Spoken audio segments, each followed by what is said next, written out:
So, yeah, man. So, who are some of the people who inspired you? My nanny or whatever, she inspired me to sing when I was a little girl. Well, she sung and she was a seamstress, so she was always sewing, making us clothes and this and that. So I was a little girl and I was singing in the sewing room with her, and she like just felt like I could sing. I had a beautiful voice, and I just started singing, and they put me in a choir and stuff, and I took off from there. I was like leading a choir as a little bit of girl, like the adult choir and stuff in church, like songs and stuff like that. And also Aaliyah, baby girl. I just feel like, she was just just anything as far as like just as far as a black woman being in R&B and just like R&B pop, just that whole lane. She was like the most impactful person to me for anybody that has came after her, and she was just so beautiful.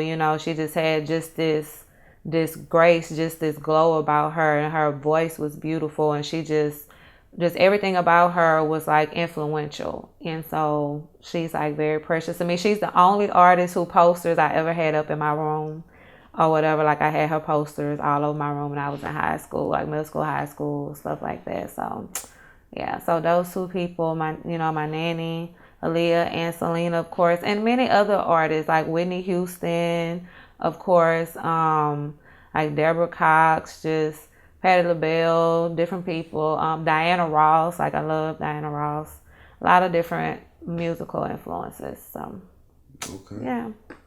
Okay. Well, I was gonna ask you who you would did a song with, Dead or Alive, but I guess that would have been it right Oh well, there. yeah. I mean, if especially right now, if I could do a song with anybody, as far as rap or whatever, of course, like I would do a song with any female rapper, especially that's popping. Nicki, Cardi, Megan, City Girls. Like I love all them. I love anybody, and it's a lot of other people too that's doing their thing. And as far as like R&B and stuff, um. I want to collab with like Summer Walker, Bryson Tiller, her, like those kind of people. Ashanti, Carrie Hilson, just a lot of different people that like Destiny's Child. They used to come in a group like that kind of stuff. Yeah.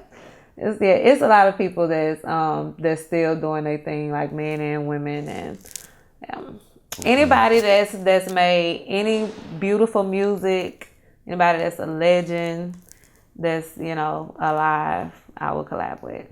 And how do you feel about being a role model for young ladies? Because like once you start like really being in the game, I know people gonna start looking up to you. Yeah. I mean, I feel really good about being a role model because the thing about it is like in the work field that I am in, behavioral science and counseling kids and stuff, like I was trying to like hide the fact that I did music from them. And like my older girls and stuff, like middle school and high school stuff, like they found my music and my page and stuff, and they like loved it and was just like just telling me, like just how they support me. They even let some of their parents hear it. It just was like, so I'm thinking like, I can't even like let them see this side because they was just like, no, like just go for it. They loved it. And so I really feel like, I'm a good influence on as far as like being who you are and following your dreams, and, just not letting anybody stop you from, doing what you do. How that make you feel when you're doing something that you love to do and people compliment you for it? It makes you feel amazing. And I'm the kind of person like I'm a very like just like supportive person. So it's like I'm a kind of person like I'm like an empath, so I'm big on energy. Like I know when people, are feeling, good, bad, just know. So I'm the kind of person like I'll compliment people, I'll just try to make sure they're okay, this, that, another, just that kind of stuff. Like I'm that kind of person, like let you know, like you doing your thing, like this look good, that, whatever. Um, Okay, so it seems like you more than the artist. Seems like you're gonna be more than just the artist. Seems Yeah, like you're I gonna mean, be I a, feel like I'm everything. You know what I really want to do? I want to like set my foot in the music industry, like, as an artist, I'm saying, and do my thing with that. And I want to like build a brand as a counselor to where like, big time artists or just anybody that, needs somebody to talk to, just need that whole just therapy kind of like I'm a good person. I'm non-judgmental. You know, I'm very understanding because I done had a big life experience. So I was like, I want to be able to do that, like to counsel, you know what I'm saying, people on a bigger level, because I feel like it's a lot of artists and stuff that, you know, that be going through stuff or whatever. And they just need somebody like to talk to and just to help them, you know, just to navigate their journey. We all just trying to, you know what I'm saying, just navigate ourselves and do what's right and stay in our lane, you know, and get to what we're supposed to be. Do you think a lot of behavior come from like mental illness, like in the, Yeah. cause like where I come from in the hood, it's like most people don't really go to the hospital and get checked out. No, they don't. So it's like, you know, kind of playing the guessing game and stuff like that. Yeah, So I feel like it's a lot of, you know, mental illness that basically goes just unattended to, like nobody, like, you know, in the Black community, they feel like it's just somebody being bad or just being whatever kind of person, so they don't treat like mental issues and but different behaviors as an actual problem. They treat it as like a disobedience or something, so it's like it's reprimanded, and we're, you know, people are treated a certain way, treated harshly instead of being helped in a sense, you know what I'm saying? So it's like people, you know, Black people don't believe in nothing being pretty much being wrong with somebody or whatever. So yeah, that's what pretty much happened. A lot of traumatic experience. I feel like a lot of people really suffer from PTSD or whatever, and you know, men and women, children or whatever. And it just feel like if you need some help, if you feel like nobody understands you, nobody to talk to or whatever, they have different, you know, places that you can go, then different, it's definitely help out there.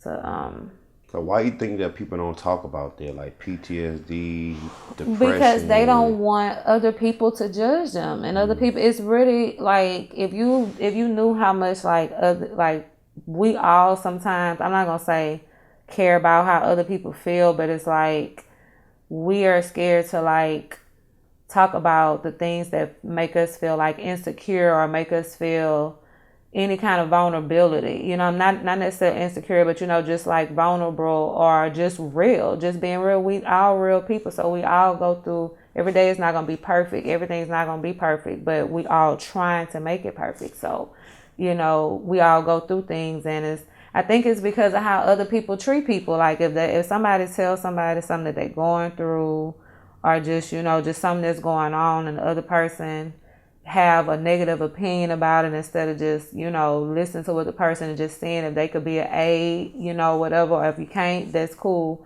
But people just treat people a certain way, and that makes people feel like they don't have nobody to talk to or nowhere to go. And so they do things that, because it's like things go untreated, so they just end up something just goes on and just be whatever it is, like, yeah, that's just crazy. Yeah, a lot of people need to get help, man. Yeah, a lot of people need to get help. So just feel like everybody, you know, just needs to just accept that they're human and that, you know, they're not perfect. Like none of us is perfect. You know, but just at the end of the day, just if you feel like something is wrong, or you just feel like you need somebody to talk to, or just something like that, just to help you just get better, or, you know, help you just get through life, just definitely get help. Like just reach out to, it's different agencies, it's different hotlines, you know, that you can reach out to. And just let them just talk to, you know, just talk to people. And that's what I do. Like I literally have, you know, not basically trying to speak about anybody's, you know, information or anything, but you know, I've been in situations where my clients will call me no matter what time it is. I've been working in this field for like 5 years now, and I have to be there for them. And whether they, you know, have to go to the hospital, whatever it is, you know, I basically have to make sure that they're okay or whatever. That's my job. So, but I love what I do. So, you think social media got like a lot to do yes, with it? People not really communicating nowadays. Yes, social media has a lot of things with people. Has to do with people not communicating, with it being like that detachment of like real life. So people like everything is based on like likes and people's approval and all this kind of stuff like that, and so it just makes people I don't know if I just feel like everybody feel like, not that there's somebody because you're supposed to feel like you're somebody, but I just feel like social media has made it like a requirement, like type of like, if you don't have this or that, or if you're not this kind of person, then you don't matter, that kind of thing. Okay. So yeah. Well, one more time, let the people know where they can find you. What's your Instagram? Yeah, y'all can find me at _Nicole_Money for Nicole Maniano, and follow me. Help me get my followers up. Where they can check your music out at? Try to get, y'all can check my music out at iTunes,